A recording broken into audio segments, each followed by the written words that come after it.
कहते हैं, धरा और धर्म पर जब जब संकट के बादल मंडराने लगते हैं, तब तब परम पिता परमात्मा मानव के रूप में अवतार लेकर आते हैं और अपने ज्ञान, भक्ति और वैराग्य से निराश जन में नव जागृति का संचार कर उन्हें संकट मुक्त कर पुनः अपने धाम लौट जाते हैं।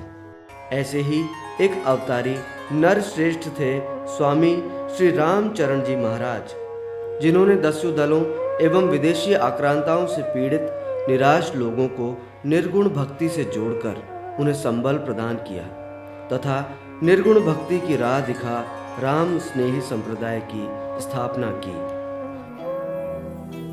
राम स्नेही संप्रदाय के पूज्य पादाचार्य श्री श्री 1008 स्वामी जी श्री रामचरणाजी महाराज का जन्म विक्रम संवत 1776 माघ सुदी 14 को हुआ था और महज 32 वर्ष की उम्र में उन्होंने दीक्षा ले राम स्नेही संप्रदाय का शंखनाद किया और आम जन को राम की निर्गुण भक्ति की ओर अग्रसर कर विक्रम संवत 1855 वैशाख सुदी पंचमी को ब्रह्मलीन हो गए।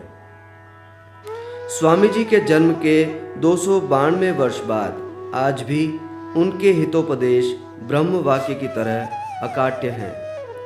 स्वामी रामचरण जी महाराज के बताए सद्मार्ग पर आम जन को ले जाने का बीड़ा उठाया है वर्तमान गादी पीठासीन वाणी मर्मज्ञ आचार्य श्री 1008 जगत गुरु स्वामी श्री राम दयाल जी महाराज ने, जो विक्रम संवत 2050 को गादी पीठासीन हो मेवाड़ के शाहपुरा रामधाम या कहें राम द्वारे पीठ के पीठाधीश हैं तथा पीठ से संपूर्ण जगत में श्री राम स्नेही संप्रदाय के अनुयायियों को धर्म का संदेश दे जगत का कल्याण कर रहे हैं। वर्तमान में पूरे देश में 1600 राम द्वारे हैं। पिछले दिनों 12 फरवरी को राजस्थान में पावन चंबल नदी के तट पर बसी औद्योगिक व शिक्षा नगरी कोटा में राम स्नेही संप्रदाय के संत शिरोमणि श्री रामचरण जी महाराज का 292वां जन्मोत्सव मनाया गया। विजय वर्गीय समाज व विजय वर्गीय नव युवक मंडल ने प्रातः महाराज श्री के थाल का आयोजन किया तथा प्रसाद वितरण किया। तत्पश्चात एक सजे हुए रथ में शाहपुरा धाम के पीठाधीश्वर श्री राम दयाल जी महाराज को विराजित कर एक विशाल जुलूस का आयोजन किया गया, जो शहर के प्रमुख मार्गों से होता हुआ समाज द्वारा नवनिर्मित धर्मशाला पर पूर्ण हुआ।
मार्ग में जगह जगह स्वागत हुआ और संत श्री मणि की आरती उतारी गई। मार्ग में अनुयायी उत्साह में नाचते गाते जयकारे करते चल रहे थे।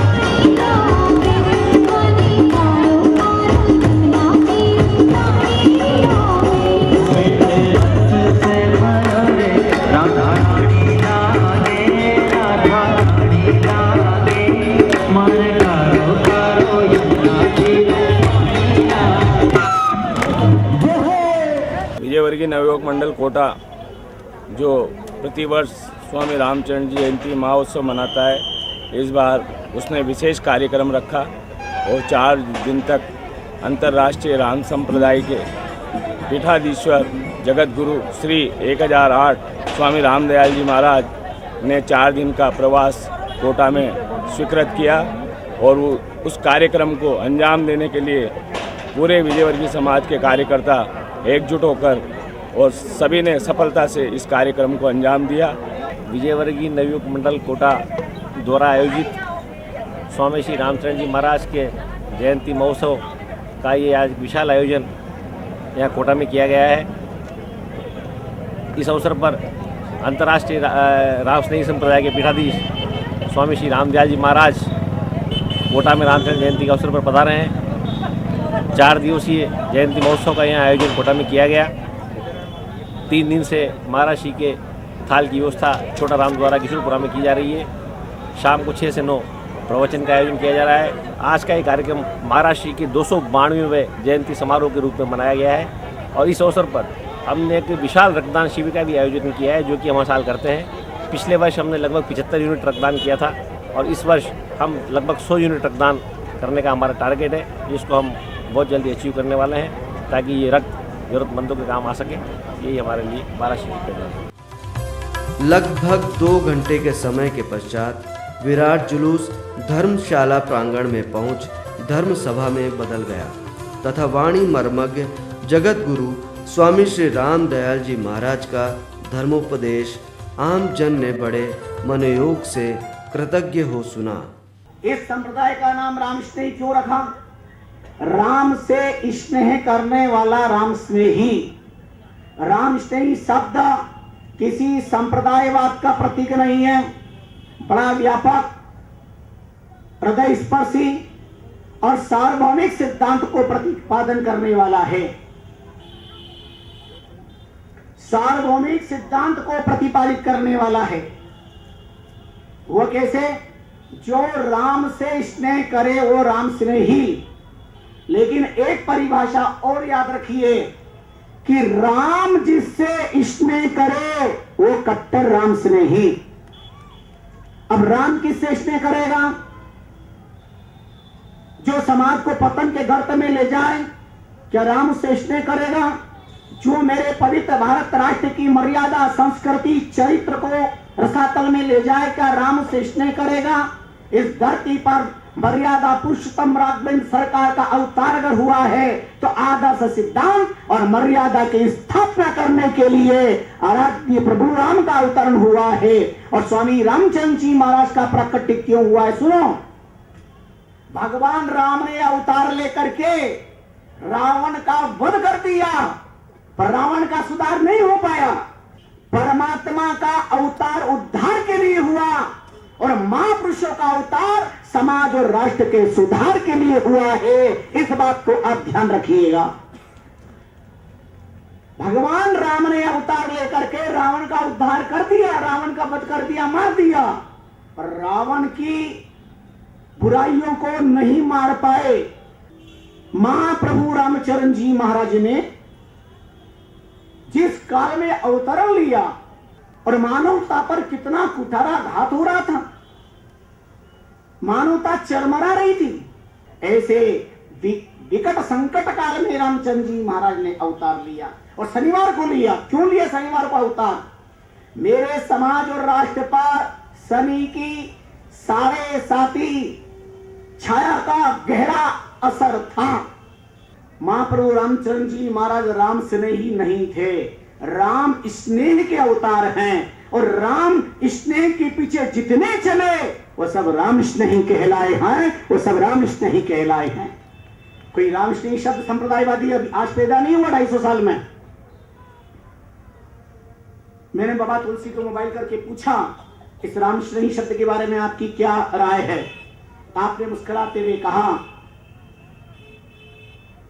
कि भरत सरिसा को राम स्नेही, जग जपु राम राम जपु जेही। को राम स्नेही? राम स्नेही कौन? बोले जग जपु राम, सारा संसार राम राम राम करे, पर राम जप जेही, राम जिसका जाप करे वो कट्टर राम स्नेही। तो भरत सरिस को राम स्नेही एक उदाहरण उन्होंने दिया। भरत के समान कौन राम स्नेही होगा? भरत रात दिन राम राम राम राम राम राम, और राम जी भरत भरत भरत भरत भरत।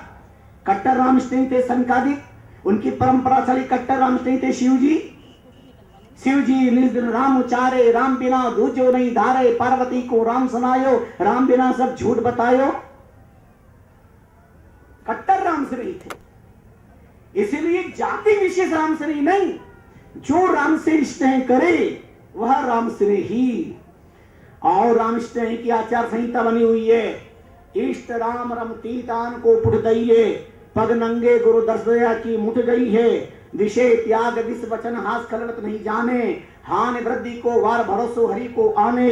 जुआ चोरी पर लुट जोड़ कपट नहीं राखे, भांग तमाकू अमर अखज मद पान न चाखे। पानी वर्ते छान के निरख पांव धरणी धरे, राम से नहीं वे जानिए सो कारज अपनो करे। यह आचार संहिता है, स्वामी रामचंद्र जी महाराज की वाणी में है। अरे जहां उतार लेकर के प्रकट हो गए स्वामी रामचंद्र जी महाराज 16 धाम पर, साक्षात भगवान शंकर नंदीगण पर आरूढ़ होकर के आए थे पार्वती को साथ लेकर, और शापरा की धरती पे आते नंदीगण से उतर की धरती को प्रणाम किया। भगवती भवानी ने पूछा, प्रीतम कोई देव यक्ष गंधर्व किन्नर यहां नहीं है, आप किससे अभिवादन कर रहे? उन्होंने कहा, देवी आज से 10,000 वर्ष के बाद एक ऐसी अलौकिक अध्यात्मा राम शक्ति का प्राकट्य होगा, जिनके दर्शन नाम ईश्वरन से अध्यात्म आशीर्वाद की उपलब्धि तो होगी, लेकिन हर मनोरथ यहाँ पर शिव संकल्प के साथ पूरा होगा, हर शुभ संकल्प पूरा होगा। युग बीत गए, भगवान अवधानी तो यात्रा कर गए, लेकिन समय आने के बाद 10,000 वर्ष के बाद स्वामी रामचंद्र जी महाराज का प्राकट्य हुआ, और संत जहां प्रकट भय सो ही तीर्थ धाम, और सबो भूमि का भरी कामना काम। स्वामी रामचंद्र जी महाराज ने फरमाया, जहां संतों का प्राकट्य होता है वो तीर्थ भूमि बन जाती है, और शाहपुरा धाम तीर्थ भूमि बनी हुई है। कई बार पत्रकार जगत प्रश्न करते, स्वामी जी इस वर्तमान युग में तो पहले से ज्यादा मंदिरों का निर्माण हो गया, पहले से ज्यादा भागवत कथा और रामायण कथाएं चल रही है, पहले से ज्यादा धर्म बढ़ रहा है, फिर भी हमारा देश का युवा जगत धर्म के प्रति रुचि क्यों नहीं रखता, उनके अंदर धर्म क्यों नहीं है। मैं उन्हें बहुत बार कहता हूं, भारत की माटी में जन्मे युवाओं के प्रति आप ऐसा प्रश्न न करिए। जिसने भारत की माटी में जन्म लिया है, ऐसे मेरे देश के युवक में अंतिम श्वास तक धर्म स्थापित रहेगा। और जिस जननी से पैदा होता है, अंतिम श्वास तक धर्म के साथ उसको अपनी मां कह करके वह अभिवादन करता है, प्रणाम करता है। रक्षाबंधन पर जिस बहन से रक्षा सूत्र बंधवाता है, वह अंत समय तक उसे बहन कह करके अपने धर्म का संदेश देता है। और तो ठीक है, धर्मनिरपेक्ष भारत राष्ट्र में भी पुरुष अपनी पत्नी का जब परिचय देता है तो यह कहता है कि मेरी धर्म पत्नी है, कि पुरुष पत्नी का परिचय धर्म पत्नी के रूप में देता है। आखिर क्या कारण है, क्या वजह है? क्योंकि भारत की नारी अपने पति को, अपने परिवार को पूरी ताकत के साथ धर्म की ओर अग्रसर करने की ताकत रखती है और धर्म प्रदान करती है। इसलिए भारतीय नारी का बहुत उच्च कोटि का महत्व है। वेदों में पुण्यगंधा कहकर के पुकारा है भारतीय नारी को। यह महिला संगठन शक्ति, और इसलिए महिला शक्ति को समाज और राष्ट्र को आगे बढ़ाने के लिए जगना पड़ेगा और जगाना पड़ेगा। इस अवसर पर धर्मपरायण लोगों का सम्मान भी किया गया तथा महाराज श्री द्वारा नवनिर्मित धर्मशाला भवन का लोकार्पण भी किया गया।